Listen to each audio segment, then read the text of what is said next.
La música navideña había cesado, reemplazada por un silencio tan absoluto que parecía que le habían chupado el aire al comedor. Rick estaba de pie a la cabecera de la mesa, con el rostro pálido hasta parecer una estatua de cera. Mi teléfono apretado contra su oreja sudorosa. A través del altavoz, una voz que todo estadounidense reconoce, tranquila, nítida y aterradoramente autoritaria, atravesó la tensión como una navaja. Se detectó una brecha en la línea de seguridad, dijo el presidente, con un tono desprovisto de alegría navideña. Identifíquese de inmediato o se enviarán agentes federales a sus coordenadas. La mano de Rick, normalmente tan firme cuando trinchaba el pavo o me señalaba la cara, empezó a temblar violentamente, y entonces el teléfono se le resbaló de las manos, cayendo sobre la fina porcelana. En ese instante de congelación, Rick pensó que simplemente le estaba dando una lección a una hijastra irrespetuosa sobre la cadena de mando. No se dio cuenta de que acababa de interrumpir una conferencia de respuesta rápida nuclear y cometió un delito federal antes del postre. Para entender cómo terminamos con el servicio secreto invadiendo nuestra entrada, hay que remontarse 2 meses atrás, a cuando comenzó esta pesadilla.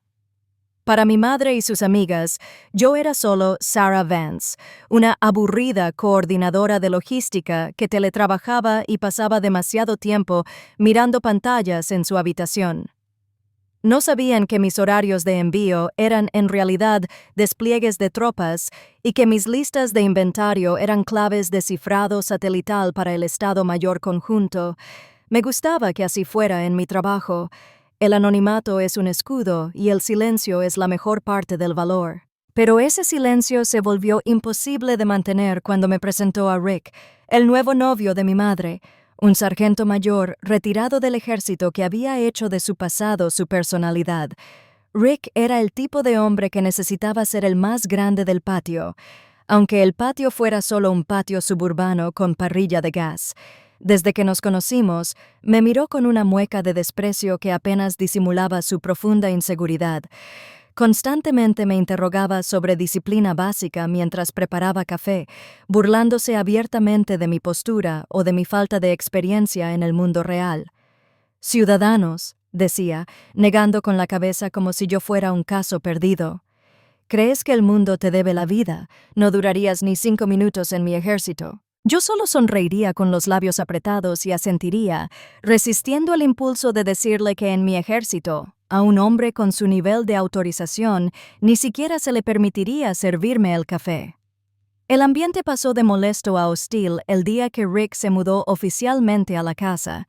Inmediatamente implementó un reglamento interno para la casa, pegando una lista de reglas en el refrigerador como si fuéramos reclutas nuevos en un campamento de entrenamiento. La regla más polémica era absoluta: nada de teléfonos en la mesa bajo ninguna circunstancia, sin excepciones para el trabajo, las emergencias ni el mismísimo Dios. Llamó a mi puesto de trabajo clasificado. Una terminal cifrada vale más que su coche. Mi equipo de videojuegos y él aporreaba mi puerta si no salía al instante. Cuando un hombre de la casa entra en una habitación, uno se mantiene en privado. Una vez me ladró cuando estaba enfrascado en una reunión informativa. Lo miré con atención y me di cuenta de que no bromeaba. De verdad se creía la máxima autoridad en mi mundo. No tenía ni idea de lo equivocado que estaba. Los preparativos navideños se parecían menos a una reunión familiar y más a un escenario caótico para el ego de Rick, una actuación donde todos éramos extras involuntarios. Rick marchó por la cocina con una camiseta ajustada estampada con «Veterano disfuncional», un eslogan que parecía irónico considerando que no había dejado de gritar órdenes desde que se despertó. Trató el asado del pavo como una operación táctica. Le gritaba a mi madre que asegurara el perímetro del puré de papas y comprobaba la temperatura del horno con la intensidad de un técnico en desactivación de bombas. Mi madre, Carol, una mujer que consideraba la evasión de conflictos un sacramento sagrado, revoloteaba nerviosa a su alrededor, susurrándome que simplemente le siguiera la corriente porque estaba orgulloso de su servicio. Intenté no estorbar, retirándome a un rincón del comedor con mi portátil, pero el radar de Rick para las faltas de respeto siempre estaba vigilando la sala. Me vio escribiendo y soltó un fuerte gemido teatral que interrumpió la conversación en seco. «Mira al soldado Benjamin allí», se burló, señalándome con un tenedor de trinchar, siempre con una cara en la pantalla. «Sabes, en mi ejército, mirábamos a la gente a los ojos. No durarías ni 5 minutos en el mundo real, Sara. Eres demasiado débil». Forcé una sonrisa, mordiéndome la lengua hasta que noté el sabor a cobre.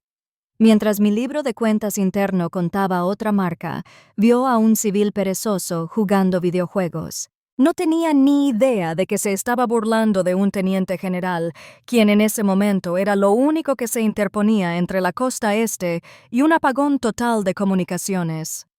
En mi pantalla, camuflada entre un montón de pestañas abiertas del navegador, estaba la interfaz en vivo del NMCC, el Centro Nacional de Comando Militar.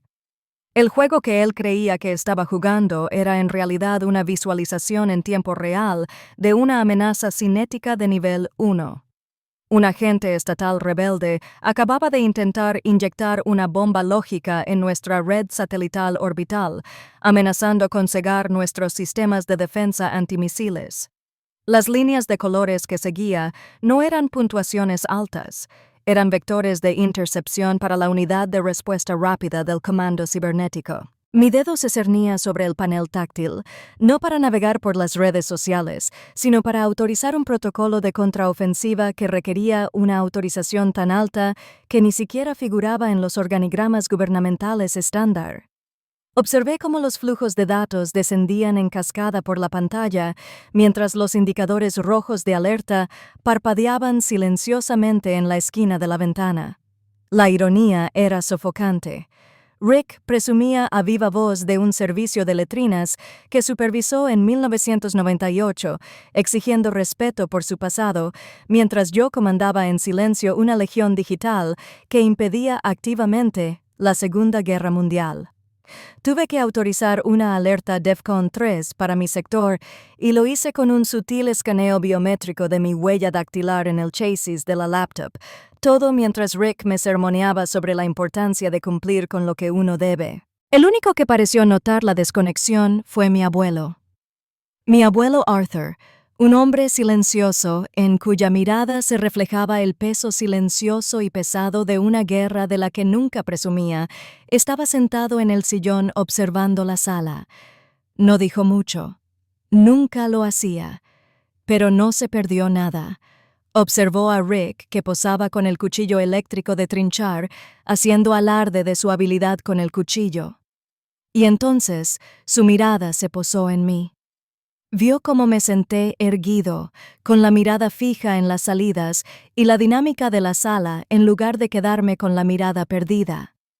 Se fijó en el teléfono seguro y con cifrado de alta potencia que estaba boca abajo junto a mi codo, una tecnología que definitivamente no provenía del centro comercial local.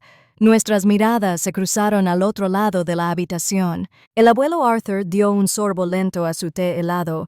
Su mirada se posó en la pantalla de mi portátil por una fracción de segundo, luego volvió a mi rostro. Me dedicó un asentimiento casi imperceptible, una comunicación silenciosa entre dos personas que saben lo que se siente realmente la carga del mando. Fue un momento de profunda solidaridad en una sala llena de ruido. Sabía que no estaba jugando a los Sims, no sabía que era un general de 3 estrellas, pero sí sabía que era un soldado. Miré a Rick, que ahora cerraba agresivamente el pavo, salpicando grasa en el mantel mientras contaba una historia que había oído 1000 veces. ¿Ves esto?, bramó Rick, sosteniendo un trozo de carne.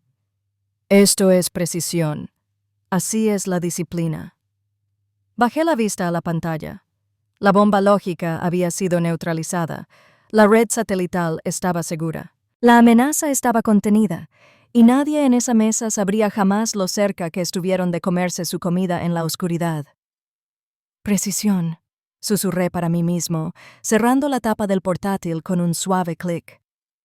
Era desesperante estar sentado allí y que me tratara como a un niño un hombre cuya autorización ni siquiera le permitía entrar al estacionamiento de mi edificio. Pero así es el trabajo. Sostienes la pared, mantienes a raya a los monstruos y haces que la gente de dentro de la casa crea que está a salvo gracias a la cerradura de la puerta principal, no el soldado que se ocultaba en las sombras. Durante años, intenté usar su lenguaje emocional para explicarles que mi trabajo importaba, pero solo respetaban una cosa: el poder visible y estridente. Así que, en ese mismo instante, mientras Rick se reía de otro chiste mío, decidí que por fin les hablaría en el único idioma que entendían. Mi teléfono no sonó. Latía contra mi pierna con una vibración rítmica específica que no había sentido en más de un año. Era una notificación crítica, la alerta de máxima prioridad en Estados Unidos, arsenal militar reservado para amenazas inmediatas a la supervivencia nacional. Bajé la vista y vi que el identificador de llamadas estaba bloqueado, solo un píxel rojo parpadeante en la pantalla negra. Fue una llamada directa desde la sala de crisis de la Casa Blanca, y en mi mundo, eso no es una solicitud, es una citación. Sentí que la sangre me abandonaba la cara, el corazón me latía con fuerza contra las costillas, no por miedo, sino por una repentina y fría claridad de mando. Me puse de pie, empujando la silla hacia atrás lentamente para no armar un escándalo, agarrando el dispositivo como si fuera un salvavidas. «Lo siento mucho», dije con voz firme pero tensa, dirigiéndome a todos los comensales. «Tengo que atender esto. Es trabajo». No esperé permiso. Ya me dirigía a la puerta corrediza de cristal que daba al patio. Sentía la mirada de Rick quemándome la espalda. Estaba de pie, con su copa de vino en alto, en medio de un brindis por la lealtad. Y para él, mi partida no fue solo una grosería, fue un acto de rebeldía abierta. «Siéntate, Sarah», ladró, con la voz resonando por encima del puré de papas. «El tiempo en familia es sagrado. Esa tontería logística puede esperar hasta que terminemos de comer». Lo ignoré. Tenía que hacerlo. Salí al aire fresco de la tarde y cerré la puerta de cristal, encerrándome en el frío. Pasé la tecla de respuesta y me acerqué el teléfono al oído. «Soy Vance», dije, bajando la voz una octava hasta el tono acerado de un general. «Autenticación Alpha Charlie Niner». «Adelante, señor presidente». La voz al otro lado era urgente, detallando vectores de intercepción y proyecciones de bajas. Ya no era Sarah, la decepción. Era una comandante que maniobraba recursos para prevenir una catástrofe. Discutía vectores de intercepción y autorizaba reglas de combate que salvarían miles de vidas. Pero dentro de la casa, Rick no veía a un patriota, veía a un niño desafiante rompiendo sus reglas. A través del cristal, lo vi beber de golpe, derramándose el líquido por el borde. Le dijo algo a mi madre, me señaló con un dedo gordo y empezó a caminar hacia la puerta con el rostro desencajado por la ira. Venía a imponer físicamente su política de no usar teléfonos, completamente inconsciente del precipicio que estaba a punto de desplomar. Yo estaba coordinando el movimiento de la Sexta Flota. Rick estaba coordinando su paso por la sala para arruinar su vida. La puerta corrediza de cristal no se abrió sin más. Se deslizó de golpe sobre sus rieles con una violencia que destrozó la delicada concentración que había luchado por mantener. Rick salió al patio, con el pecho agitado por el esfuerzo de su propia rabia fabricada, y por una fracción de segundo, no vi a un padrastro, vi a un insurgente traspasando un perímetro seguro. Levanté la mano, un gesto autoritario y brusco que usaba para dirigir salas llenas de oficiales de campo, no cenas familiares. «Retírate», advertí, bajando la voz a un tono que nunca antes había oído, frío y duro como el acero. «Estoy en una línea segura». Pero Rick no oyó ninguna advertencia, solo oyó un desafío a su frágil autoridad. Se rió, un sonido húmedo y desagradable que me irritó y me miró con desprecio. «Línea segura. ¿Sigues jugando a la oficina, Sarah? Te dije que nada de teléfonos. Antes de que pudiera girarme, se abalanzó. Su mano pesada me sujetó la muñeca y me arrancó la terminal cifrada con una fuerza que casi me disloca el pulgar. El pánico que me invadió no era por mí, ni siquiera por el moretón en mi brazo. Era por él. No tenía ni idea de que, al tocar ese dispositivo, acababa de activar una alarma silenciosa en un búnker a 3.000 metros de distancia. Me quedé paralizada, observando el descarrilamiento a cámara lenta mientras se llevaba el teléfono a la oreja, con el rostro desencajado en una máscara de victoria petulante. Estaba listo para reprender a un gerente de nivel medio, listo para gritarle a un jefe al que creía poder someter. «Escúchame, amigo», gritó Rick al receptor, su voz resonando en la imagen de vinilo de la casa. «Estamos cenando.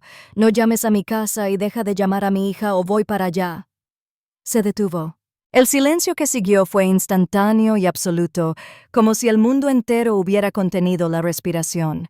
No podía oír la voz del otro lado con claridad, pero sentí su vibración en el aire entre nosotros. No era un grito, era el sordo e innegable rumor del poder absoluto, el tipo de voz que lanza ataques aéreos y firma tratados. «Habla el presidente de los Estados Unidos», dijo la voz tan fuerte que pude oír la leve distorsión que se filtraba del auricular. «Acaba de interceptar una comunicación clasificada de nivel 1. Identifíquese de inmediato». Rick se quedó petrificado. Vi cómo la sangre le abandonaba la cara en una oleada, dejándolo de un gris pálido y enfermizo. Sus ojos, normalmente tan llenos de arrogancia, se abrieron de par en par, vacíos, con la mirada perdida. Conocía esa voz. Todo soldado, retirado o en activo, conoce esa cadencia. En un instante, se dio cuenta de que no le estaba gritando a un gerente de logística, le estaba gritando al comandante en jefe. Su boca se abrió y se cerró como un pez en un muelle, pero no salió ningún sonido, solo un jadeo de terror y jadeo. No grité. No entré en pánico. Una extraña calma me invadió. La fría indiferencia del oficial que se hacía cargo de la hija.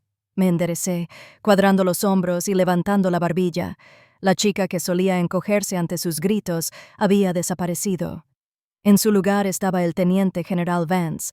Extendí la mano, con la palma hacia arriba, y mis ojos se clavaron en los suyos con una intensidad letal.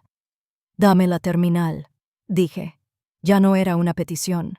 La mano de Rick tembló violentamente al entregarme el teléfono, dejándolo caer en mi palma como si fuera una granada. Lo llevé de nuevo a mi oído, sin apartar la mirada de su rostro aterrorizado. «Disculpas, señor. Presidente», dije con voz nítida y profesional. «Brecha contenida. El hostil está neutralizado». Rick se estremeció al oír la palabra hostil. Sus rodillas se doblaron visiblemente, pero el tiempo para hablar había terminado. El aire nocturno se vio repentinamente desgarrado por el mar de sirenas, no del tipo distante, sino el ensordecedor y inmediato chillido de las fuerzas del orden federales. Luces estroboscópicas azules y rojas inundaron el patio trasero, proyectando el rostro aterrorizado de Rick en una caótica pesadilla estroboscópica. La línea había sido comprometida y la caballería había llegado. Las luces estroboscópicas azules de los vehículos federales no parecían festivas. Parecían una intervención quirúrgica extirpando un tumor. 4 agentes del equipo de avanzada del servicio secreto habían invadido el patio con movimientos precisos y aterradoramente eficientes, inmovilizando a Rick contra la misma puerta corrediza de vidrio que había violado momentos antes, el hombre que había pasado los últimos 2 meses de sermones sobre disciplina y cadena de mando se estaban disolviendo en un charco de terror incoherente contra el cristal. Al sentir el frío acero de las esposas en sus muñecas, un sonido que atravesó el aire nocturno con más fuerza que cualquier cuchillo, rompió a llorar y su imagen de héroe retirado se hizo añicos. «Sara, diles», balbuceó, con los mocos corriéndole por la cara mientras los agentes lo cacheaban. «Diles que somos familia. Diles que soy veterano. No puedes dejar que me lleven». Me quedé allí, aferrado al teléfono que había recuperado, sin sentir absolutamente nada. Durante años me había acostumbrado a sentirme culpable por sus arrebatos, a asumir la responsabilidad de su ira solo para mantener la paz. Lo miré de verdad, y no vi una figura paterna ni un patriota incomprendido. Vi un riesgo para la seguridad que finalmente había sido neutralizado. Vi cómo le quitaban el cuchillo de combate que había usado para cortar el pavo, guardándolo como prueba, y pensé en cada vez que me decía que era demasiado blando para el mundo real. Me miró con ojos desesperados y suplicantes, esperando encontrarme con la hijastra que siempre se doblegaba, la chica que siempre se disculpaba por lo que no hacía, pero esa chica ya no estaba. Entonces llegó la segunda oleada de ataques. Mi madre. No corrió a consolarlo, corrió a atacarme. Era un reflejo que había perfeccionado durante toda su vida. Siempre que el mundo se rompía, debía ser culpa de Sarah. Me agarró del brazo, clavándose las uñas en la tela de mi blusa. Su rostro se contorsionó en una mezcla de pánico y acusación. «¿Qué has hecho?», gritó, con la voz quebrada por la tensión de su cena arruinada. «Arregla esto, Sarah. Diles que lo dejen ir». Podrías haberle dicho quién eras. ¿Por qué siempre tienes que ser tan difícil?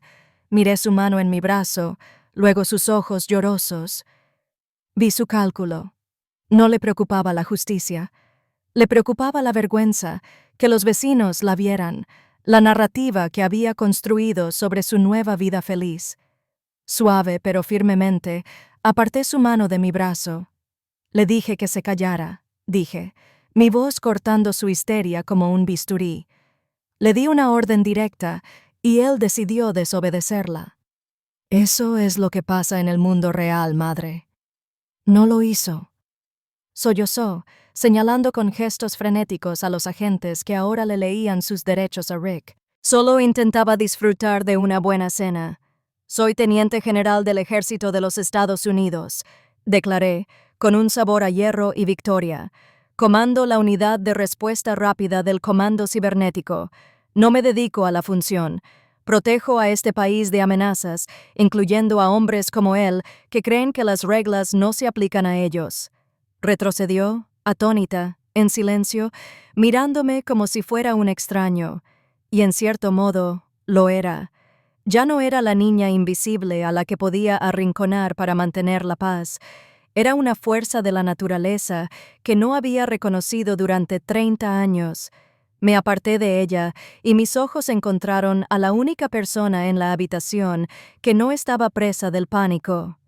El abuelo Arthur seguía sentado en su sillón, con su vaso de té helado sobre la rodilla, impasible ante el caos que lo rodeaba. Me miró a los ojos, con las comisuras de los ojos entrecerradas. Lenta y deliberadamente, se llevó la mano a la frente, un saludo seco y perfecto de un veterano soldado a un oficial superior. No era una burla, era la mayor muestra de respeto que podía ofrecer. Enderecé la espalda y le devolví el saludo, manteniéndolo un instante más de lo reglamentario. «Señora», se me acercó uno de los agentes bajando la voz. «El vehículo está asegurado. Necesitamos informarle en el lugar. Proceda», dije, mirando por última vez a Rick, que estaba siendo empujado a la parte trasera de un sedán. «Detengan al señor Vance. Ya no me sirve». No volví a mirar la casa. Agarré mi maletín, pasé junto a los vecinos que me miraban boquiabiertos desde sus jardines y me subí a la parte trasera del suburbano negro que me esperaba. Cuando la pesada puerta se cerró de golpe, aislando el ruido y el drama, finalmente exhalé. Un año después, el silencio en mi oficina del Pentágono es una quietud diferente. Es la quietud de la competencia. Desde mi ventana se ve la PTOAC, muy lejos de ese sofocante comedor suburbano. Mi asistente tocó suavemente antes de entrar y depositó un sobre en mi escritorio de caoba. Correo personal general. Pasó los filtros de seguridad gracias a la dirección del remitente. Reconocí la letra al instante. Era el guión de mi madre, repetitivo, frenético, desesperado. No necesitaba abrirlo para saber qué decía. Casi podía sentir la culpabilidad que irradiaba a través del papel, las novedades sobre los honorarios legales de Rick, la sentencia suspendida, la libertad condicional que arruinó su reputación y la petición de dinero disfrazada de disculpa. Querría saber por qué no había llamado, por qué no había vuelto a casa por Navidad, por qué los estaba castigando. Ella estaría haciendo cuentas, enumerando todas las comidas que preparaba y los viajes que me hacía, intentando compararlas con mi libertad.